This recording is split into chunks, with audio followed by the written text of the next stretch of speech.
আমাৰ যোৱা বছৰৰ দৰে এইবাৰো আমি যিসমূহ কেছ পক্সো এক্টত ৰেজিষ্টাৰ হৈছিলে সেই পক্সো এক্টৰ কেছবোৰত আমি তদন্ত কৰি পেলাই যিসমূহ আমি চাৰ্জশ্বিট জমা দিছিলোঁ তাৰ ওপৰত আমাৰ অনাৰেবল কোৰ্টে ট্ৰায়েল চলাই পেলাই ৬৫টা গোচৰত দোষী সাব্যস্ত কৰিছে, যিটো নেকি যোৱা বছৰতকৈও সৰ্বাধিক। আৰু আজিলৈকে মানে অৰ্থাৎ যোৱা ৩০ ডিচেম্বৰলৈকে আমি মৰিগাঁও জিলাৰ পক্সো আদালতে ৬৫টা গোচৰত মানে দোষী সাব্যস্ত কৰিছে আৰু ন্যায় প্ৰদান কৰিছে। আৰু মই যিখিনি আমি ডাটা এনালাইচিছ কৰিলোঁ, আমি দেখিলোঁ যে যোৱা বছৰতকৈ আমাৰ এইটো সৰ্বাধিক।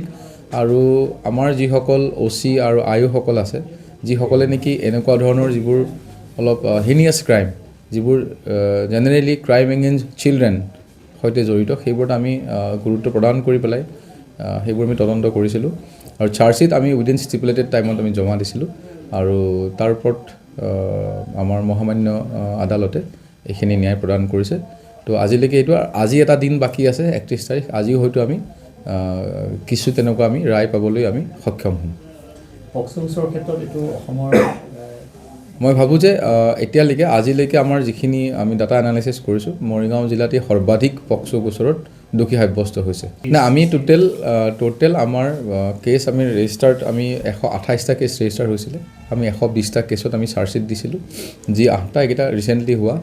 আৰু তাৰে প্ৰায় 70% কেছত মহামান্য আদালতে গোচৰ তাত চলাইছিলে, ট্ৰায়েল চলিছিলে আৰু সেইসমূহৰ ওপৰতেই ন্যায় প্ৰদান কৰিছে।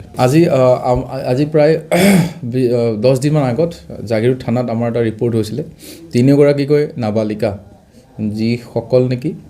যিসকলক প্ৰলোভনেৰে বিভিন্ন ধৰণৰ কথা কৈ চলাহী কথা কৈ পেলাই কইম্বাটুৰ তামিলনাডুলৈ লৈ যোৱা হৈছিলে। আৰু তাত বিভিন্ন ধৰণৰ বেড এক্টিভিটিজত লগাবলৈ চেষ্টা কৰিছিলে। আৰু এই সূত্ৰে আমাৰ পৰিয়ালৰ লোকে আমাৰ লগত যোগাযোগ কৰিছিলে জাগিৰোড পুলিচৰ লগত।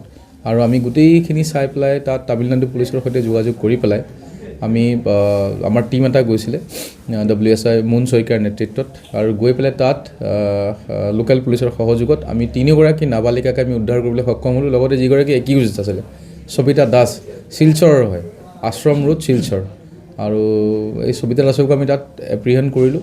আৰু ইতিমধ্যে আমাৰ আজি লৈ অহা হৈছে আৰু আমাৰ যিখিনি লিগেল ফৰ্মেলিটিজ আছে সেইখিনি কৰিব লাগিব। আৰু এই সবিতা দাস বোলা যিগৰাকী লেডি, এই লেডিগৰাকী অকল জাগিৰোডৰ পৰা এনেকৈ নিছে নে অসমৰ বেলেগ এৰিয়াৰ পৰাও এনেকৈ নিছে, এই কথাটো বা লৈ গৈছে নেকি, এই কথাটো আমি তদন্ত কৰিব লাগিব। আজি আমি অনাৰেবল কোৰ্টৰ সন্মুখত প্ৰডাকশ্যন কৰিম আৰু কৰি পেলাই আমি বাকী ডিটেইলছখিনি আমি উদ্ধাৰ কৰিবলৈ সক্ষম হ'ম। 3গৰাকী 3গৰাকী নাবালিকা।